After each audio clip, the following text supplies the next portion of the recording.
pertama, ya, ini menurut catatan saya, tahun 2014 di sebuah perguruan tinggi ternama di Jakarta diadakan seminar sejarah nasionalisme Indonesia. Ya. Pembicaranya adalah para doktor, ya, dan sejarawan nasional. Saya tidak tahu, NU diundang tapi tidak ada yang datang. Yang datang hanya reporter NU online, Abdul Alawi namanya. Ya, habis datang di situ, ya, Abdul Alawi ini nunggu saya. Ya, ketika saya datang ke PBNU, saya dilapori.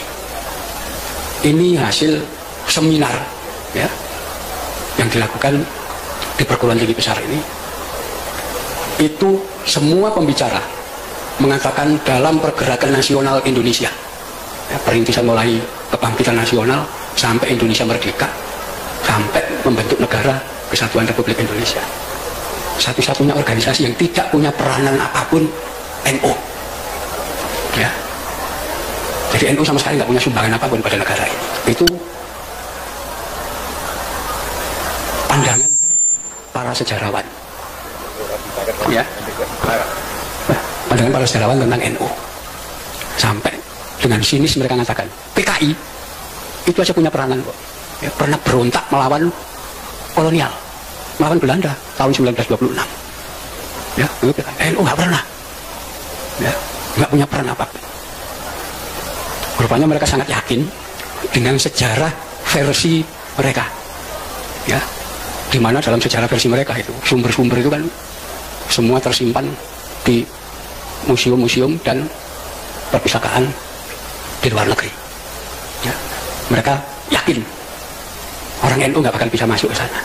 Ya, kalaupun pernah ada yang ke Leiden, nggak bakal bisa baca dokumen itu.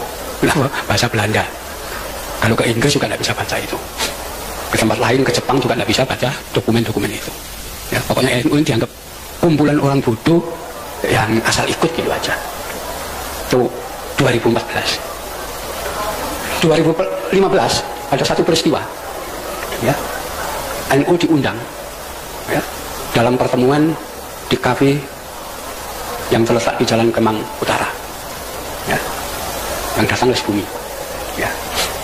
Nah, di situ yang dibincang adalah ketepatan penggunaan istilah Indonesia dan Nusantara.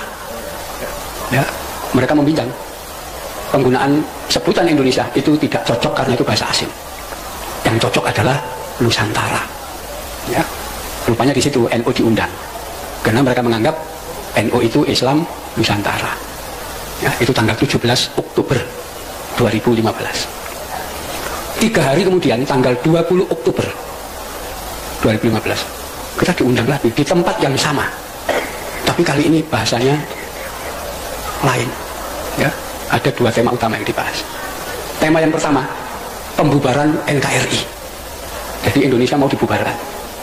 Ya, jadi mereka lewat jaringan luar negeri, ya, lembaga-lembaga internasional nanti mengusahakan agar semua lembaga internasional memberikan penilaian bahwa Indonesia adalah negara gagal. Ya, korupsinya gak terkendali, kemiskinan meluas dan seterusnya. Ya, di situ pelanggaran HAM dan itu nanti akan dicap. Ya, kalau sudah jadi negara gagal, ya bubar, nanti ganti negara baru. Seperti dulu di Afrika ada negara namanya Rhodesia, ya, diganti Zimbabwe, karena dianggap gagal. Indonesia juga akan dibegitukan. Ya. Nah, kalau NKRI sudah dibubarkan, maka mereka merancang kedua akan membentuk Negara Rakyat Nusantara (NRN). Ya.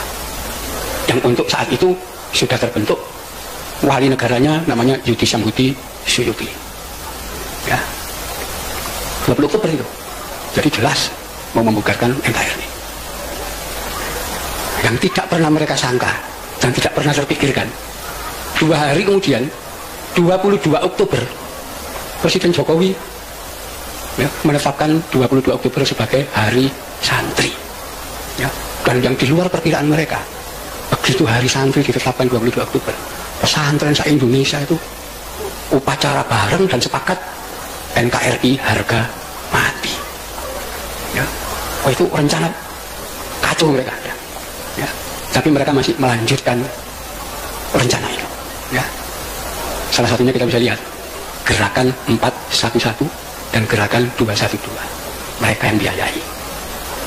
Ya. Mau menggulingkan Jokowi, bukan hanya menggulingkan Jokowi, tapi mau membubarkan Indonesia. Itulah tanggal 212 itu bagian dari kelompok itu ditangkap sama Polri. Jual, rame. Termasuk nanti diikuti pembubaran HTI. Memang jaringannya ke sana nanti. Karena Indonesia akan dibagi dua, negara rakyat Nusantara itu wilayah Indonesia Timur, Indonesia Barat, ya, Kalimantan sampai Sumatera itu khilafah bentuk negaranya. Ya, itu fakta. Ya, itulah tanggal 29 Oktober saya ketemu Kiai Said Akil di Juanda, Surabaya. Saya laporkan ya pada beliau ini. Beliau lihat tuh, ini makar ini sudah membubarkan negara dan bikin negara baru. Ya. Ya. Jadi nanti kalau negara rakyat Nusantara ini terbentuk, setiap satu warga negara itu dikasih tanah 2,5 hektar dan uang 160 juta. Ya, itu rancangan mereka, dananya gede. Dan ini di balik itu ada kekuatan besar. Ya, disitulah ya, Kiai Said Akil melaporkan peristiwa itu ke Kapolri, ke Panglima dan kepada Presiden. Ya semua ada. Itu. Jadi itulah yang kemudian menjadikan pemerintah sudah mengetahui ketika muncul gerakan 411 dan 212 dan nanti akan diteruskan pada gerakan yang lain.